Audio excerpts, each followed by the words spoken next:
Hello, guys and gals, and welcome to another episode of Unique. Or I forgot what video I was doing there for a second. Skills and abilities. Today, we're going to be looking at a very interesting ability called Blade Fury. If you've been paying attention to the 2.4 patch notes, you may have found out that Blade Fury has been getting some very interesting changes, and it may very well be an ability that you are going to utilize in the future. A Blade Fury Assassin is a very fun assassin, and I have actually built one pre-2.4 and have actually taken a look at them after 2.4, and they are very fun in both. They do have some very specific rules, though, which govern how the ability works and, unfortunately, kind of mitigates certain items. So first off, at the beginning of this video, just so that I don't get 1,000 people saying, what about grief? Grief and the bonus damage effect from grief do not work with Blade Fury, which means that you have to use a different item other than grief. Also, so I don't get inundated with these comments, two-handed weapons receive a huge penalty when used with Blade Fury. If you use a two-handed weapon with Blade Fury, there is a massive penalty, which essentially makes that two-handed weapon the same as a one-handed weapon. And it does not show up on the character screen. I do not recommend using two-handed weapons with Blade Fury. Blade Fury is an ability that does not utilize attack speed either. So as you cast Blade Fury, it is a constant duration, a constant casting speed. It is always the same. Now what this means is that you can eliminate certain things from the equation. You don't need increased attack speed. All right, that is number one. And not needing increased attack speed means that you can focus on other modifiers. Utilizing a claw or a one-handed weapon is the best way to go with Blade Fury.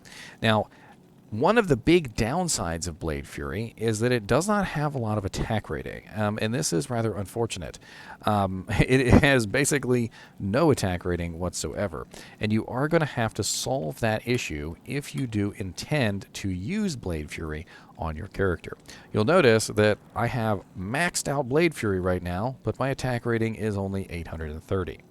Now, one way you can do this is you can get attack rating through the Claw Mastery skill, which will increase your Blade Fury's attack rating because, of course, it increases all effects from claws. However, if you are not using claws, that is a downside. You are going to have to get your attack rating from another source.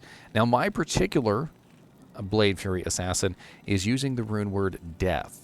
Death is actually an amazing rune word for a Blade Fury Assassin, and there are certain reasons for this. Most notably is the fact that Blade Fury gains most of its damage from the weapon itself. You notice that it has a 75% weapon damage penalty on it. It says throw spinning blades to slice up your enemies. Maximum level reached, 75% weapon damage. Minimum mana required to cast 3. Current skill level 22, base 20, attack rating plus 10%. They did add a very tiny attack rating bonus on there. Damage 585 to 595 bonus. So what this means is that we get a pretty massive amount of damage from our weapon itself.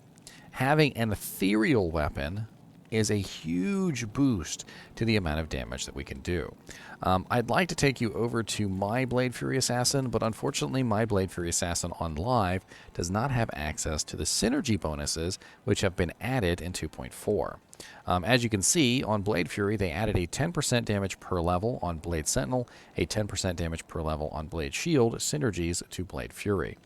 They also added those same synergies to the Blade Shield and Blade Sentinel in retrospect, which means that all of the blade skills are now tied together, much in the same way that, all of the lightning skills are tied together, or, like specifically like, like Phoenix Strike and Fists of Fire and Claws of Thunder and Blades of Ice are all tied together.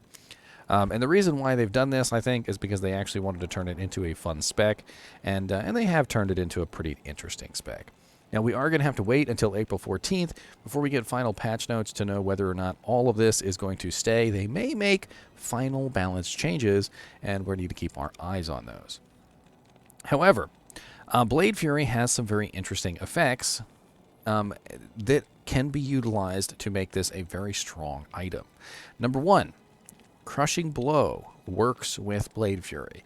However, because Blade Fury is technically a ranged ability, it does suffer from the ranged penalties. So if you are aware of how Crushing Blow works, Crushing Blow removes 25% of the monster's current HP, and 12.5% of boss's current HP, 10% in PvP. However, for ranged attacks, it is 12.5% of monster's HP, it is 6.25% of boss's HP, and it is only 5% in PvP. But that does not make it any less effective, because as Blade Fury hits the target, it will do a pretty massive amount of Crushing Blow damage, especially considering it is an extremely quick ability where you can fire multiple effects and hit multiple times per second. It's also important to note that Blade Fury does work with Deadly Strike as well. So you definitely want to have Deadly Strike, you definitely want to have Open Wounds, and you get double damage. You can apply Open Wounds as a bleed effect. It also works with elemental damage, which means that you can also apply Venom. I recently did a video on Venom if you're interested in checking that out, but basically how it works is when you cast Venom on yourself, you get the very nice effect of the poison damage per hit as well. So having Venom up can certainly be extremely useful. The other interesting thing about Blade Fury is that because Blade Fury is not affected by increased attack speed, when you are choosing which one of these, Burst of Speed or Fade that you would like to use, Fade is generally the one that you will choose, because since increased attack speed does not work with Blade Fury, you get the very nice effect of having the huge bonuses to your resistances and physical damage reduction that Fade offers you.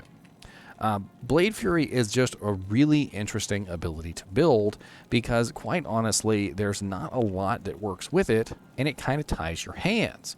And with your hands tied, you have to come up with other alternatives on how to build your character properly so that you can, of course, make the best out of the Blade Fury assassin. Now, there are some ways that you can get around the attack rating issues. Having a weapon with ignores target's defense can certainly be useful, but of course this isn't going to help you on bosses. Stacking charms that give you plus to maximum damage and plus to attack rating can be extremely useful. It's one of the easiest ways, I think, to build attack rating in this particular situation. So what you would probably do is you would have a lot of +3, +22 AR, +3 max, +22 AR small charms, and you would fit as many of those in your inventory as you could. You would also use things like Raven Frost, which give large amounts of attack rating. You could potentially use the angelic combo, so the angelic amulet and the 2 angelic rings, which is a decent combo to get you the attack rating you need, but you would lose out on other such effects that you might want, like Cannot Be Frozen for Raven Frost. And you'd have to figure out another way to get your Cannot Be Frozen on your character. Now, one of the very interesting things that I found out when I was building my own Blade Fury Assassin was that I felt like I was in a really good situation to put points elsewhere. Since I only had to put on my original Blade Fury Assassin, which was 20 points in Blade Fury, I had a lot of points to stack elsewhere. Now you do have to invest 20, 40, 60 to get the full Blade Fury effect, but that also means that you have the added benefit of being able to use Blade Sentinel and Blade Shield. However, one of the benefits of Blade Fury, which is something that a lot of people don't know about, is that Blade Fury does not burn weapon durability, but Blade Shield does. So if you are going to utilize an ethereal item with no Zod rune in it, you can do so with Blade Fury. Blade Fury will not burn the durability of your weapon. However, if you use Blade Shield in tandem with Blade Fury, it will unfortunately burn that durability. Now, what could this potentially be good for? Well, what a lot of people will try to do is they will try to find a claw that has an exceedingly high amount of damage and is an ethereal claw with the right plus to skills. And by doing so, if you find this absolutely masterful claw, you can potentially bring your Blade Fury damage up so ridiculously high as to be ludicrous. Imagine, if you will, a cruel Fool's Claw that is ethereal and has +3 to Blade Fury on it. The amount of damage that you could get from such a claw would be absolutely massive. And even though this isn't really going to be a good representation of the future of the Blade Fury Assassin, I would like to take you over to my Blade Fury Assassin and at least show you how she performs. All right, so here we are over on live, and my character unfortunately has been gear stolen from. A lot of the times when it comes to my characters, I will share equipment across multiple characters. But this is the weapon that I was telling you about, the death weapon. It has a massive amount of deadly strike, 42%, a massive amount of crushing blow, 50%. It is also ethereal and indestructible, and it works extremely well with this particular build. With a massive 228 to 461 damage, it just is perfect for this build. The only real downside with this particular item is, of course, the lack of attack rating. I have had some luck with Blade Fury to mitigate the attack rating by using some alternate abilities. Most notably, the main ability that I use to mitigate some of that is the negative defense on Cloak of Shadows. Cloak of Shadows has a massive negative defense of 45% at level 11, and it goes up really well. In fact, when you cap it out, it's negative 90 some odd percent defense, which means that when you're utilizing this, you usually don't have any issue hitting whatever target you would like to hit. Let me see if I can fix my stats here real quick. It looks like I'm just missing a little bit of strength. Yeah, I'm missing a little bit of strength, which is probably just simply because I'm missing the Annihilus Charm. Let me go grab that real quick. All right, here we go. So this is my Blade Fury Assassin, and she's relatively still intact. She has most of her equipment. We can pull out her advanced panel here, and you can see kind of what I'm running. As you can see, I have a 100% chance of crushing blow, which I'm relying on to get a lot of my damage. I have 10% chance of open wounds. My damage numbers here are not extremely high at 1,276 to 2,507. But I do apply that crushing blow every single time I attack. I also have a 72% chance of deadly strike, which is pretty amazing as far as the amount of damage I can output. And quite honestly, I think you'll find that even in this not so great state, because of course I do not have the synergies on Blade Fury yet, I only have a plus 149 to 151, and as you saw earlier, I was almost at like 500 on the public test realm. But this character does extremely well, in my opinion, for what she is. Of course, I do have a lot of buffs that I like to use. And get my character all nice and janked it up. And I do like to cast Cloak of Shadows a lot. The reason why I cast Cloak of Shadows is to reduce that defense so that I'm able to hit the targets a little bit more reliably. And having that extra negative defense on the Cloak of Shadows is extremely powerful with this particular build. Now, of course, I can't add a number of players, but you will notice that I miss a lot with this particular character. A lot of X's will appear on the screen as of right now because of the relatively low attack rating that I have. I've still yet to completely solve the issue, but it's certainly a workable build, and what I usually like to do is cast my Cloak of Shadows and then get in there and really start knocking it down. As long as Cloak of Shadows is up, I usually don't have any issue hitting and taking out targets with ease.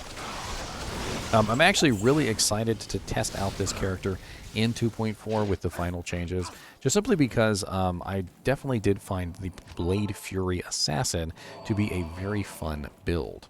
But let's go over this one more time just so that you guys know everything that there is to know about Blade Fury. I mean, that's what this video is about. So number one, Blade Fury does not rely on weapon speed. So the speed of your weapon does not matter. There is a huge penalty for two-handed weapons, so I would advise not using two-handed weapons. Blade Fury is not affected by plus damage effects, such as Grief. So Grief does not work with Blade Fury.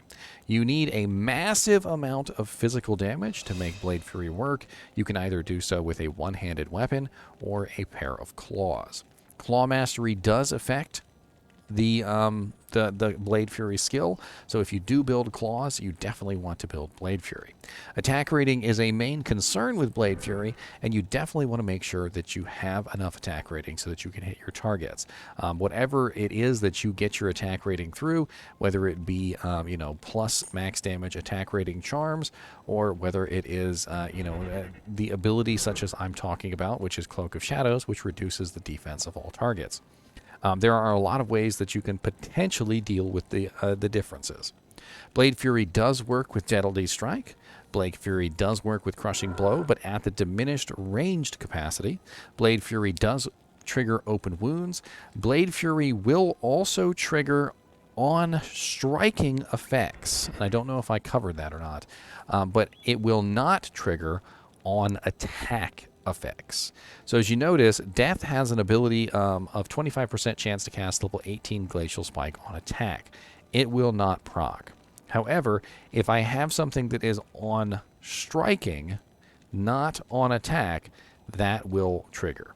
So for instance, the Hellfire Torch, level 10 Firestorm, will proc, but the Glacial Spike will not. And I can very easily show you how that works. Basically that it doesn't. So if I go out here and I attack some monsters, you will notice that that no matter how many times I attack, I will not get the Glacial Spike proc. But I will eventually get the Firestorm proc, which comes out of the effect. So there's my Firestorm proc, but no Glacial Spikes, unfortunately. Now, if I were to just simply switch to a melee attack and actually hit the targets, you would eventually see a Glacial Spike come out. Because 25% chance is a relatively high percent chance. Unfortunately, I guess they just didn't want on-attack effects to work with Blade Fury, and I can hardly blame them, because quite honestly, the on-attack effects are usually really sweet. If you've never learned the difference between an on-attack effect and a on-striking effect, basically what it is that when you strike a target, when you actually physically hit a target, you have the ability to do a on-striking effect. However, on attack does not require a successful hit. On attack only requires that the ability be used.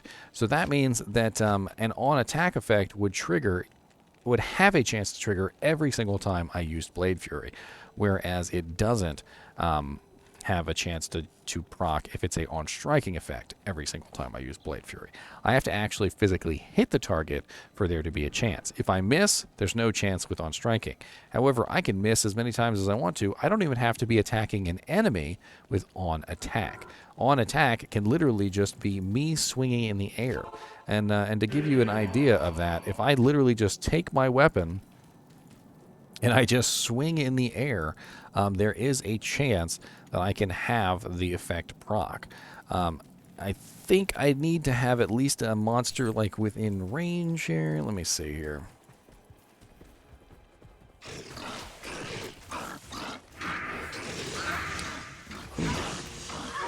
That's a different effect. My attack rating is garbage, by the way. I can't even hit half these targets with the with this ability. I can't even hit them. But you did see the Glacial Spike go off several times there. It's kind of hard to see it because it does, of course, go off instantly and then hit the target instantly because I'm in melee range.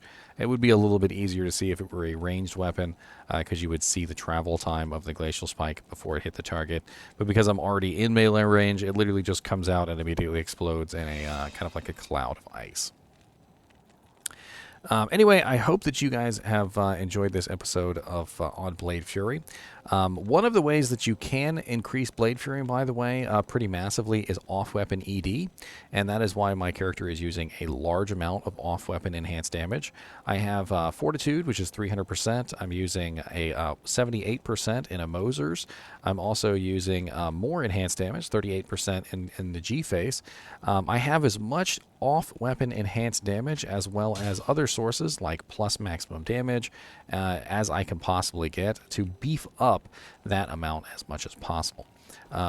And that's really what you do with abilities like this. When your hands are tied and you can't do anything in terms of increasing your attack speed or, cheating and using weapons like Grief, which are absolutely broken, you have to use your brain and figure out other ways to make your character stronger. In the future, I look forward to all the Blade Fury assassins running around throwing shurikens at everything. I think it's going to be fun. And as always, thanks for watching, and keep watching.